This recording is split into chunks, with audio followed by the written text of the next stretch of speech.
Assalamualaikum warahmatullahi wabarakatuh. Selamat datang dalam video rangkuman mata kuliah Sistem Operasi. Saya, Sultan Riyandi Stadi Putra dengan NIM 23552011110038 akan membahas detail materi dari setiap pertemuan yang telah dipelajari selama satu semester. Pada pertemuan pertama, kita mendapatkan gambaran komprehensif tentang perkuliahan. Dosen memberikan penjelasan terperinci mengenai peraturan perkuliahan yang akan menjadi panduan kita selama satu semester. Kita juga diperkenalkan dengan metode perkuliahan yang akan diterapkan, memastikan materi dapat disampaikan secara menarik dan interaktif. Selain itu, dosen membahas materi perkuliahan dan tugas yang akan menjadi bagian dari proses pembelajaran kita.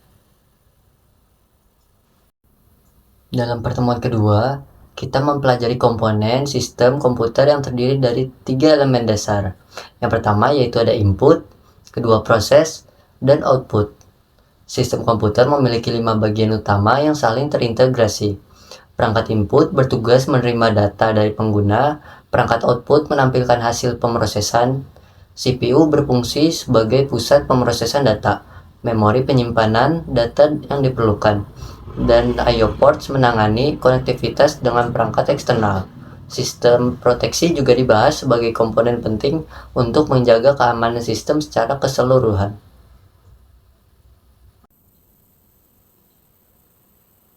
Pertemuan ketiga membahas tentang sistem operasi secara mendalam. Sistem operasi adalah perangkat lunak yang berfungsi sebagai jembatan antara hardware dan software.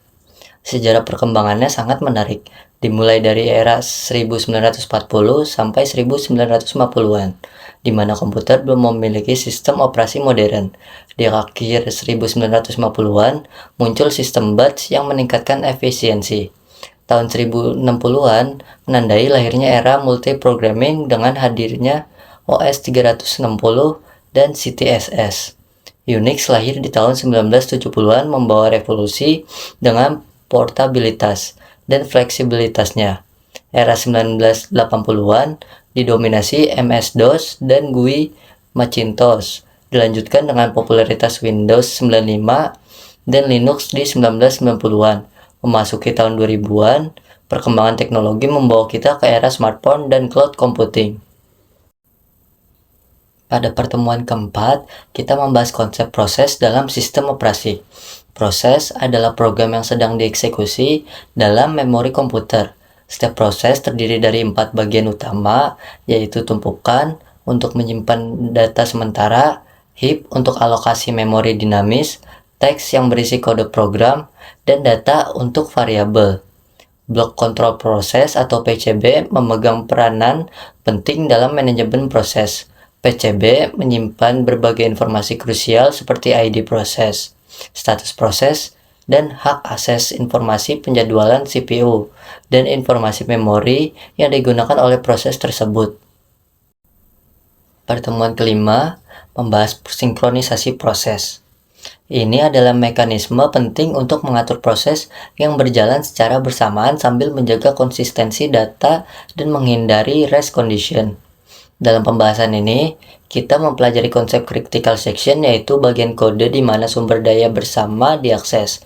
Mutual exclusion memastikan hanya satu proses yang dapat mengakses critical section pada satu waktu. Progress dan bounded waiting menjamin fairness dalam akses sumber daya.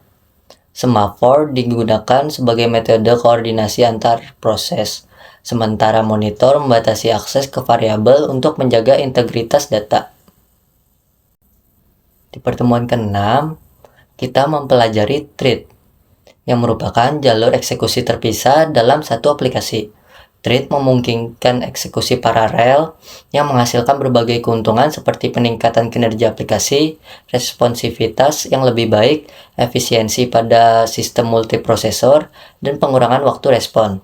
Dalam implementasinya, thread dibagi menjadi 2 jenis, yaitu user level thread yang dikelola oleh pustaka di level pengguna, dan kernel level thread yang dikelola oleh langsung kernel sistem operasi.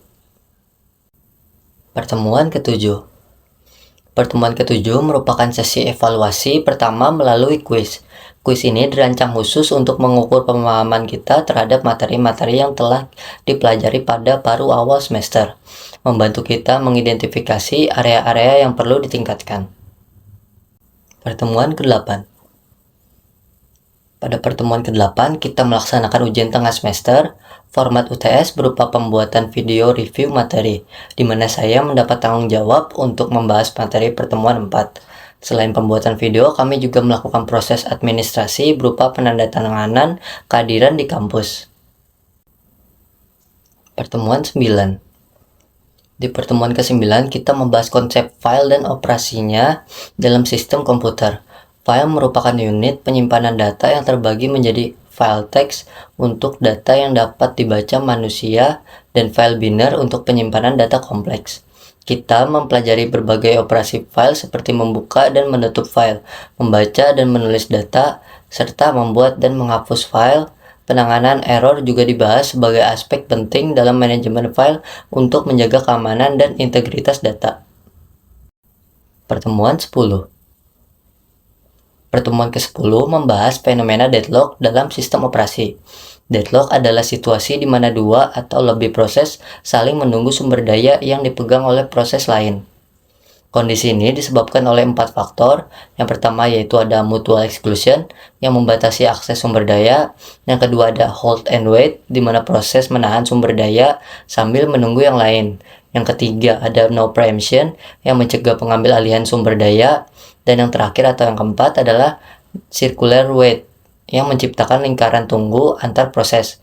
Untuk mencegah deadlock, sistem operasi dapat menerapkan berbagai strategi seperti menghilangkan mutual exclusion, mencegah hold and wait, mengizinkan preemption, atau menghindari circular wait. Pada pertemuan ke-11, kita mempelajari manajemen memori dalam sistem operasi. Ini adalah komponen vital yang mengatur penggunaan memori komputer melalui alokasi dan dealokasi memori untuk berbagai aplikasi, optimasi sumber daya untuk meningkatkan kinerja, serta pelacakan penggunaan memori. Berbagai teknik manajemen memori diperkenalkan, termasuk paging yang membagi memori menjadi halaman-halaman, segmentasi untuk mengelompokkan logis, swapping untuk pertukaran data antara memori utama dan sekunder, serta penanganan masalah fragmentasi memori. Pertemuan ke-12 fokus pada virtual memory, sebuah inovasi yang memungkinkan penggunaan hard disk sebagai memori tambahan. Sistem ini memisahkan memori logika dari memori fisik, menggunakan patch file untuk menyimpan data sementara. Virtual memory sangat penting dalam sistem multiprogramming modern, memungkinkan komputer menjalankan program yang lebih besar dari memori fisik yang tersedia. Dalam sistem operasi Linux, implementasi virtual memory dilakukan melalui sistem swap yang ditempatkan dalam partisi khusus. Di pertemuan ke-13, kita membahas file system yang mengatur cara penyimpanan dan akses data pada komputer. Berbagai sistem operasi menggunakan file system yang berbeda, seperti NTFS untuk Windows dengan fitur keamanan dan enkripsinya, dan ext4 yang populer di Linux karena kestabilannya, dan HFS Plus yang dioptimalkan untuk perangkat Apple. Keamanan file system menjadi fokus utama, mencakup aspek kerahasiaan data, integritas sistem, ketersediaan pelayanan, pengelolaan hak akses, dan implementasi sistem backup yang efektif. Pertemuan ke-14 membahas sistem input atau output yang fundamental dalam interaksi komputer. Sistem ini melibatkan berbagai perangkat input seperti keyboard, mouse, dan scanner untuk memasukkan data, serta perangkat output seperti monitor, printer, dan speaker untuk menampilkan hasil. Proses pengolahan data menjadi jembatan antara input dan output, mengubah data mentah menjadi informasi yang berguna. Interaksi antara komponen ini diatur oleh sistem operasi untuk memastikan kelancaran operasi komputer. Pada pertemuan ke-15, kita melaksanakan kuis kedua sebagai evaluasi komprehensif. Kuis ini dirancang untuk mengukur pemahaman kita terhadap seluruh materi yang telah dipelajari sepanjang semester, membantu mempersiapkan kita untuk ujian akhir. Pertemuan terakhir adalah pelaksanaan ujian akhir semester. Format UAS berupa pembuatan video yang merangkum seluruh materi dari pertemuan pertama hingga terakhir, memberikan kesempatan untuk mengintegrasikan semua pengetahuan yang telah diperoleh. Seperti UTS, kami juga melakukan proses administrasi berupa penandatanganan kehadiran di kampus. Demikianlah rangkuman detail dari setiap pertemuan dalam mata kuliah sistem operasi. Materi-materi ini memberikan pemahaman komprehensif tentang cara kerja sistem komputer modern dan peran penting sistem operasi dalam mengatur berbagai komponen komputer. Terima kasih telah menyimak. Wassalamualaikum warahmatullahi wabarakatuh.